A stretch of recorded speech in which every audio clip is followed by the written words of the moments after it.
I'm Kathryn. I'm here with Dr. Bacon for another Breakfast with Bacon, and we are continuing talking about autoimmunity. This week we're going to be talking about the skin, and specifically eczema and psoriasis. All right, here we go. Let's go with some more autoimmune. So guess what? Eczema and psoriasis. These are going to be skin lesions on either the flexor or the extensor sides of the body or around the torso, things like that. But remember, eczema and psoriasis, this is going to be an immune condition. So an immune condition that we mainly, where does the immune system normally reside?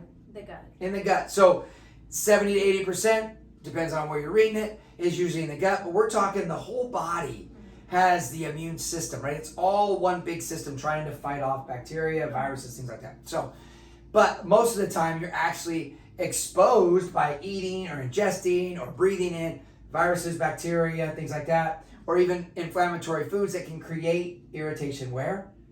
In the gut, which creates more of this cascade of inflammation. Now, what also happens is, when you're dealing with this, where is the largest organ in the body? What is it? The skin, right? So if I am not detoxifying naturally through the body like I'm supposed to, things will get pushed back. And if they get pushed back, where are they going to come out of? The skin. It's going to come through the skin. And this is where you will see some of these conditions mildly at first, and then they kind of start to flare up. Now, also, we talked about this in other episodes. Autoimmune means we're constipated, we're not moving well, maybe brain fog, other things like that are going on a regular basis because the process isn't working like it's supposed to. Hormone dysregulation, oh my goodness, liver backing up. These are all things that you're going to start to see on a regular basis if you have these autoimmune conditions. Most of the time, they're going to treat this with anti-inflammatory drugs or creams they're going to place on the skin. They're also going to go after immune suppressant type drugs. But a lot of these things are not going to heal the condition because most of the time this is a detoxification issue. Now, I shouldn't really be talking about this. In fact, we have a special guest here who should be talking about this. And Kathryn, why should you be talking about this? Yeah, so I used to suffer with eczema before I worked here. Yeah, and let me ask you, so what did you do, coming from the healthcare profession, what did you do to help work on your eczema? So first things first, it showed up. It was kind of mild, but I went to the doctor, of course, and they gave me a steroid cream. Used that for a little bit, and it cleared up, or so I thought. And a few months later, probably, it came back, and it was way worse. And it was way worse because what happens when you put that cream on, you actually suppress the response topically. However, were you still, and I'm just going to go a little personal, kind of constipated? We still weren't moving very well, right? We knew that hormonally we were a little off still. Like all those things were already still going on. Once we take away that kind of suppressant, what then happened? Even more of a flare up, correct?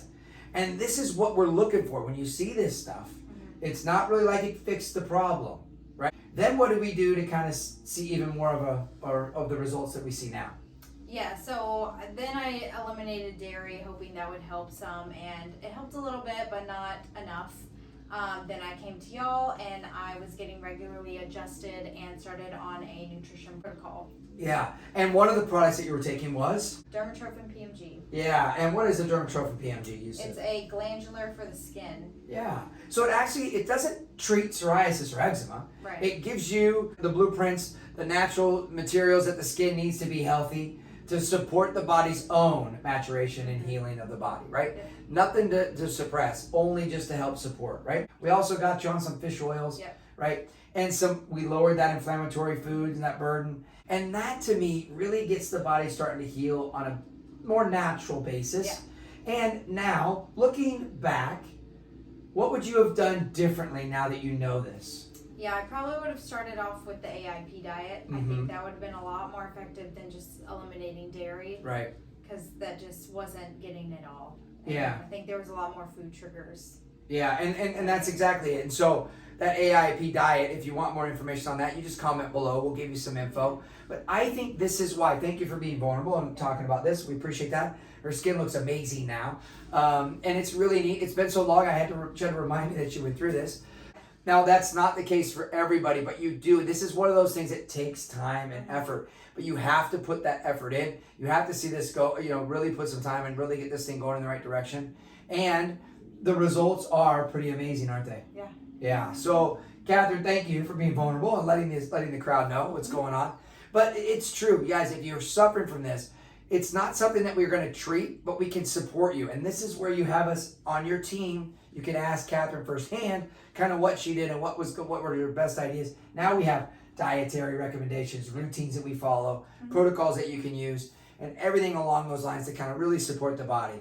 So if you have eczema or psoriasis out there and you want more information on it, like below, comment below, reach out to us, share this with your friends and family, and we'll see you again on the next Breakfast with Bacon.